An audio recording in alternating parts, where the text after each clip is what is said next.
Hey guys, it's Life with Your Coast. Welcome back to our channel, and today it's a river tour.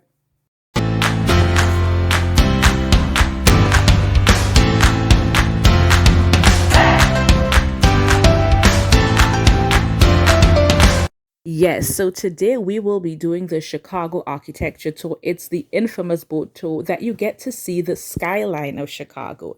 It is a must-do if you're ever in the city. We hope you enjoy. No expectation to sign a lease by the end of my tour. Okay, you guys are all right. I just want to bottle some of the passion I've always felt towards this city, pass it on to you guys. Shop where the Apple Store is, just in front of us there. So that's where our first settler set up shop and where the origin of Chicago began. He set up the backbone of our fur trading industry, which is how we first got our start. So the area where we actually docked was right in front of the Apple Store. Even the name Chicago comes from the river in a roundabout way. Comes from the Potawatomi word Eshkagua, means stinkweed.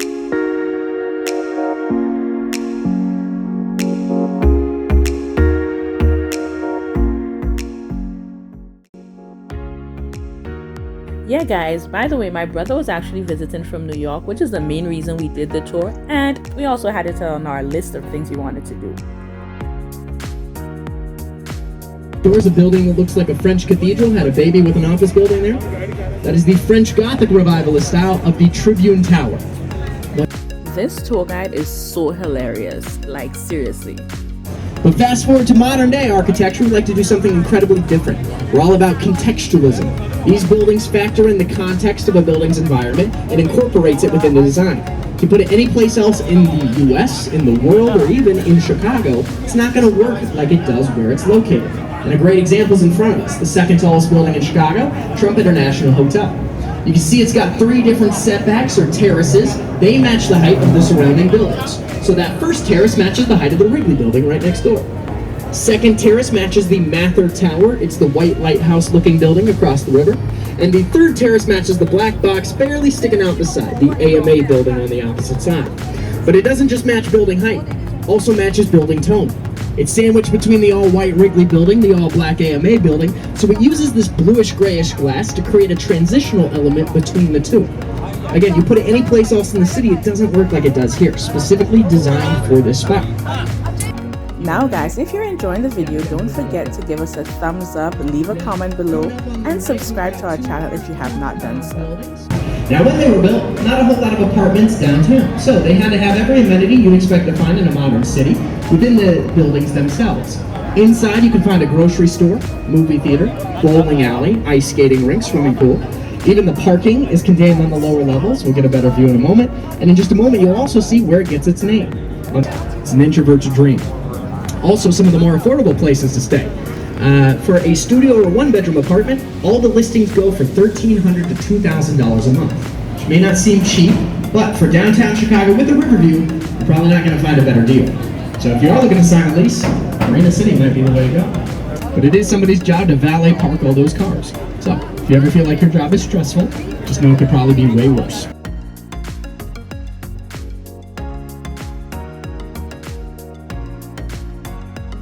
And later on the tour, we're going to spot a fish hotel. A spot where local fish species can hide out from some of the more invasive predators that patrol the area.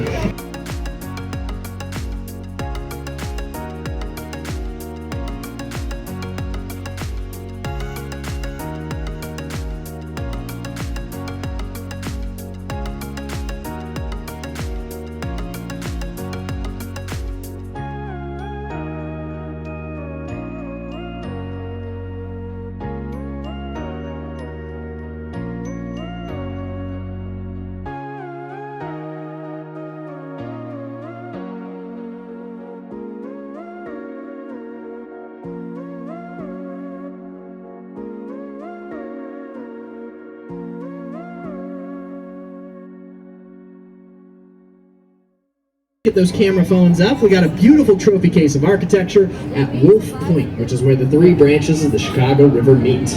Also, great shot of a train crossing a bridge there. That is the Chicago scrapbook shot, if you can grab it. I'll try and point it out when we can see it. First building I want to draw your attention to is on the left. It's this curved glass building here. It's the New Veen building.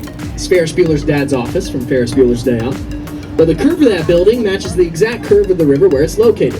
And the greenish-bluish tint is meant to unite the greenish tint of the river and the bluish tint of the sky. So again, you put it anyplace else, it doesn't work like it does here. Across that bridge, you can see a giant Y-shaped building. That's 150 North Riverside, paying tribute to where we are, Wolf Point.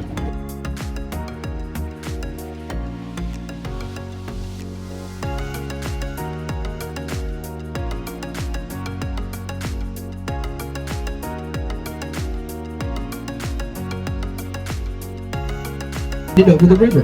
This is the Carroll Ave Railway Bridge. Used to allow trains to and from the manufacturing plants in the River North area, but nowadays it only comes down once a year just to make sure it still works. It was designated a landmark in 2007. But we have 37 movable bridges here in Chicago. Yes, guys, we were thoroughly enjoying this tour. The tour guide made it so worth it. He is hilarious, like seriously.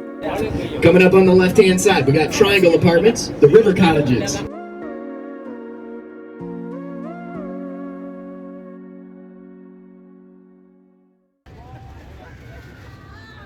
At this point, the boat was turning to go back down the river.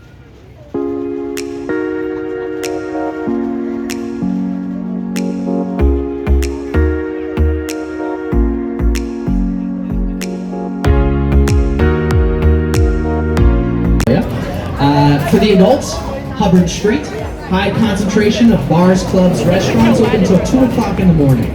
So again, a little taste of our nightlife is out that way. Also on Clark Street, we've got the Blue Chicago, an awesome spot to hear some authentic Chicago blues music. Get yourself something to drink in the process. And also my main food recommendation is also in the River North area. It's called Portillo's.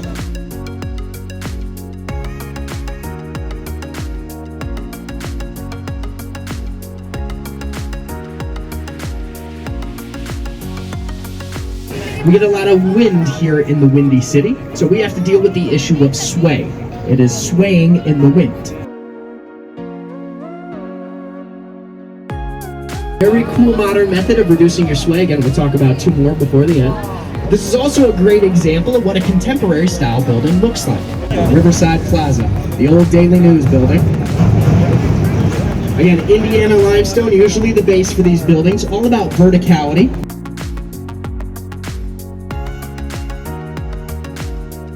Opened 2 weeks after the stock market crashed in 1929. Only made it for about 3 years before it went bankrupt. So, shortly following the Art Deco era comes the Great Depression, and shortly following that, World War II. So there's a big break in building from the 1930s to the 50s, but when we come back, buildings look incredibly different. Now after World War II, there's a big rush back to industry, so we need buildings quick. We also don't have the same amount of money as we did in the Art Deco era, so we need buildings cheap.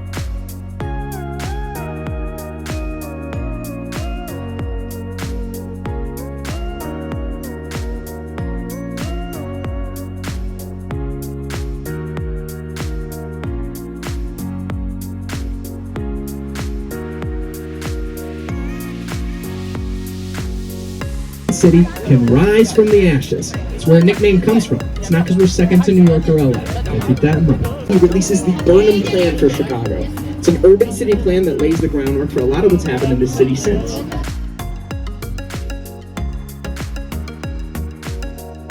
And it's left blank intentionally because Art Deco is more about form than detail. But it's still a cool fact it's faceless. And if you go up in the sky deck, which we'll talk about in just a moment, you can very clearly tell it doesn't have one. So it might be some info to verify yourself. We learned recently those lights are too powerful for their own good. They have a tendency to mess up the migration patterns of birds. They mistake it for the moon. So several times a year, we actually have to dim those lights to cut back on bird-related incidents surrounding the building. Only the 3rd tallest in the US, although that's a little bit of a controversy. And it all comes down to how we count building height nowadays. We go from the lowest entrance of a building to the architectural tip. But architectural tip's a tricky term. If you have any usable technology in your antennas, Wi-Fi, radio, cell signals, anything like that, doesn't count towards your height. So the official height of the Sears Tower is 1,451 feet to the roof. Glass box is called the Ledge Experience. There are 4 of them attached to the side of this building. Keep in mind, even with a crack in the glass, can support the weight of multiple elephants. So you don't have to freak out. That said, it's still pretty scary. And if you look up now, you can see the undersides of people's feet in those glass boxes. and that is the Ledge Experience. Keep in mind you can opt out, which is what I do every time.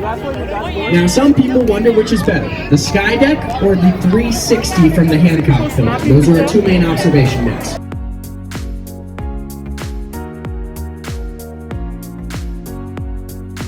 Place to go, Rico Benny's in Chinatown, best Italian beef sandwich I've ever had.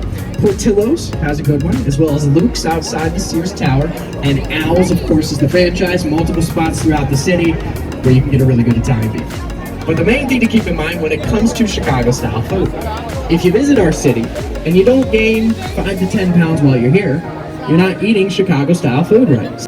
9 o'clock or 9:30, any night you're visiting the city, is Art on the Mott. It is the largest permanent digital art projection in the world. We treat the side of this building, all 2.5 acres of it, as a giant projector screen, project all kinds of moving images onto the side. Again, 9 o'clock or 9:30, any night you're visiting the city. One of the coolest and most free things you can do here. So if you got a free night, it's worth checking out. Also to the right, you can see some of the floating gardens here. These are the fish hotels I mentioned at the beginning of the tour. So it's hard to tell, but underneath there are different cages where local fish species hide out from some of the predators around here. The gardens themselves attract insects, so they function as a buffet bar for the fish that are hiding out underneath. And as weird as a concept as it seems, it's actually working. 10 species of fish returned to the river since the addition of these alone. So it's actually helping. And speaking of the river, we're slowly taking it out to Lake Michigan here, which is the way the river used to flow. If you're observant, you may notice nowadays it goes the opposite way. South Street Bridge we're heading under. In the Burnham plan, it included an expansion of this bridge. Only problem with it was the giant brick buildings is standing in the way. Left-hand side, Reed Murdoch. Now this is subtle, you wouldn't know it unless you're looking for it, but to the left of the clock tower there are 5 bays of windows. To the right, 6. It's actually an asymmetrical building.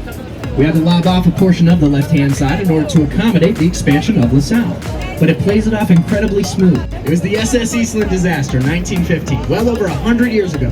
Boat's a lot safer now. The Titanic had happened 3 years prior. We knew we had to make boats safer, didn't know how to do it safely. At the last minute, we threw a bunch of lifeboats on, which ironically made the boat top-heavy. When everybody ran to the side to wait for their loved ones, the whole boat flipped over. Had a casualty rate nearly 3 times the Great Chicago Fire, and part of the reason that building's still considered haunted to this day. But keep in mind, boats a lot safer now. Not too big of a concern. Coming up, we got another very cool bit of history behind a building. This next building was created in Prohibition, when alcohol was technically illegal. And I say technically, because thanks to Al Capone, always kind of had a steady supply of alcohol here. In fact, we kind of drank our way through Prohibition as a whole.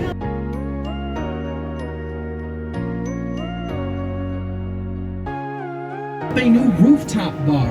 And so, if you're looking for one of the more new and novel views of the skyline, you can get it from the Carbide and Carbon. And just a block away is the London House, recently ranked #2 rooftop bar in the US. So if you're looking for a ranked national view, you can get it from the London House.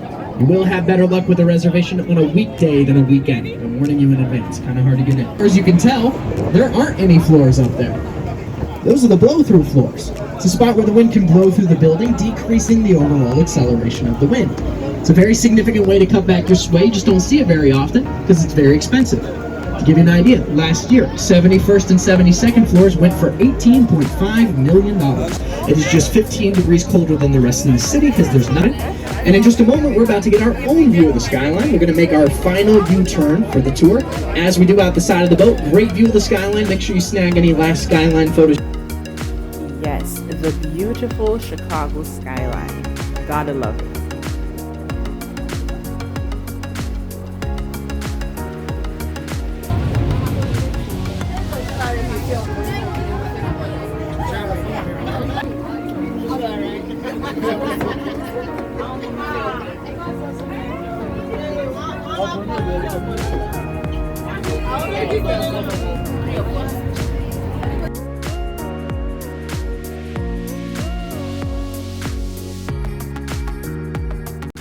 And it's a wrap, guys. That's the end of our Chicago architecture boat tour. We hope you enjoyed. Now again, please remain seated till the boat comes to a complete stop and let you know when it's safe. Also, I want to thank you guys one last time for choosing Shoreline Sightseeing. Can't wait to see you at the top of those ramps.